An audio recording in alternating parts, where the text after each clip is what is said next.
Hey, what's up? Justin here with 65 Drums. Welcome back to the channel. Today I'm doing my review of the Triggera Intrigg V3. And also I'm going to be talking about version 2 because I've had the chance to try both of them. The first time I tried one was because around 6 months ago, a very kind subscriber to 65 Drums let me borrow his version of the Triggera V2 for a couple of months. Triggera actually reached out and said, hey, would you like to try out the new version of the drum trigger? So they sent me and allowed me to keep, full disclosure, V3 and V2. There's quite a bit of setup involved. This is like the IKEA of drum triggers. So let's talk about what comes in the box. The first piece is the bracket with the head zone piezo and then 2 foam rods, a smaller one on top and a larger one on the bottom. The Triggera Intrigg V3 is an internal side mounted trigger, so you're gonna have to take off the top mesh head on your drum shell and then remove a screw or two.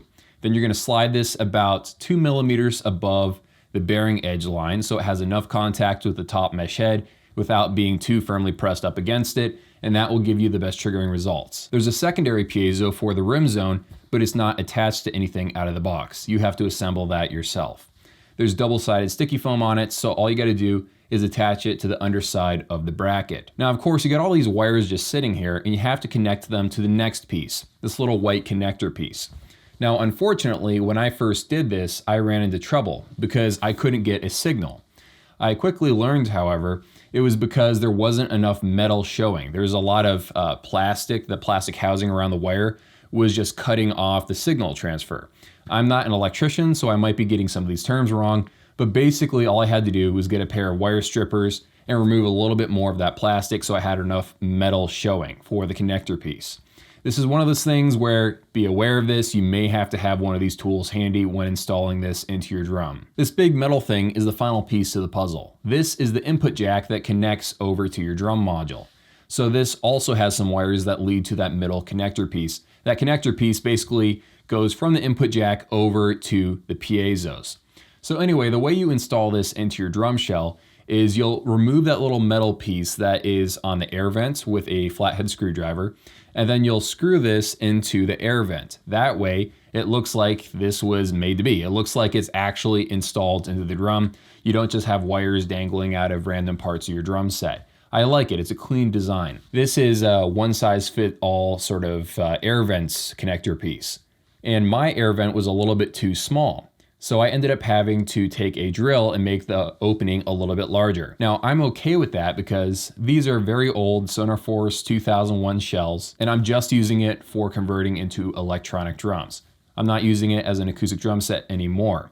So I'm okay with that. The only other unfortunate thing for me personally with my drum shells was that when I was screwing this into place into the air vents, I found out that my drum wraps had become brittle for some reason, and they literally cracked all over the place. Something you can't really notice at a distance, but it did kind of hurt my soul a little bit while I was putting this trigger into place. This is not Triggera's fault. This is my fault because I took the risk. The air vent was not quite large enough. I didn't make it quite large enough with the drill, but whatever. That's one of the risks when you're modifying your shells like this. One last thing to mention, that white connector piece also has double-sided sticky foam on it. So when everything is done, you've tested it, you've made sure the trigger works and you're not gonna readjust anything, then you can affix that last piece to the inside of your shell. So anyway, that is the install process. On their website, they say that it is easy to install, but I would have to say this is one of the harder install processes out there. It reminds me very, very much of UFO drums. Triggera and UFO drums are the only drum trigger companies out there that have some assembly required. It's like buying an IKEA chair. You gotta put it together yourself. With UFO drums, they use a clip system, and with Triggera, they have a white connector middle piece. Either way, it's not quite as simple as just removing 2 screws and then putting the drum trigger there and then putting 2 screws back in. So version 2 is much easier to install versus version 3. But even though version 3 takes much more effort to initially install it versus version 2, it's actually a much better drum trigger for reasons I'll talk about after this trigger test. We've already done the install, so here's how it performs.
Okay, so here are the overall strengths and weaknesses of the Triggera Intrigg version 3.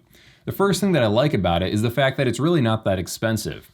If you buy one, it's fairly priced, and if you buy a whole set of them, they actually knock off some of the cost of it and make it even less expensive. So I think this is fairly priced, especially if you don't want an overly complex system that has lots of arms going to different lugs, which is of course the best possible design for a drum trigger.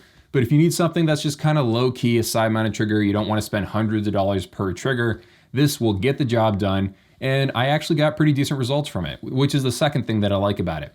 I got decent triggering results from it. It does what I need it to do. I also like the fact that I didn't have to mess with the trigger settings too much to make it work with my Roland TD30 drum module. I've tested some electronic drum gear where I've had to use every trick in the book in order to force it to work with my Roland drum module.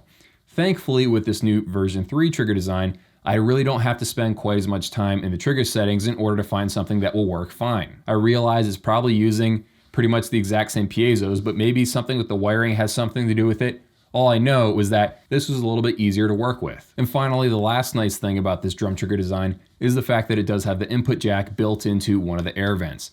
It makes it look a little bit more professional. It looks like the trigger is supposed to be there, and it's not some sort of like DIY hack job. Now, moving ahead to some of the downsides of this trigger, the first is that it's not using a foam cone. Instead, it's using foam rods. You'll see foam rods being used on lower end drum pads and also some lower end drum triggers, and the more expensive triggers tend to use foam cones. I realize they're more expensive, but they tend to give you slightly better triggering results. Not a lot, but they do give you a bit of an edge. The next downside, of course, we've already talked about. The install time is a little bit longer than most other triggers out there. They didn't really put anything together at all. You pretty much have to install everything yourself. Nothing is pre-assembled. So that's another downside. If you don't like putting wires together and stuff like that, this really is not the design for you. Another downside that I faced was that I needed a tool to trim off some of the plastic from the wires in order to have enough metal contact going to that white connector piece. And then finally, the air vent thing may be a problem for you depending on what kind of drum shells that you have. So those were the overall pros and cons to the Triggera Intrigg V3. And that is a tongue twister of a drum trigger name. But anyway, I do like this thing. I got decent results from it. It's not that expensive. The overall components seem to be decently nice for what they're offering at what price they're offering it for. So I can definitely recommend this. If you like putting stuff together, this is a drum trigger that you will enjoy putting together. But if you want everything to just be like a drop in and start playing right away, this really is not the design for you. It really does come down to that. So hope you guys enjoyed the video. Thank you so much for watching, and I'll see you all in a few.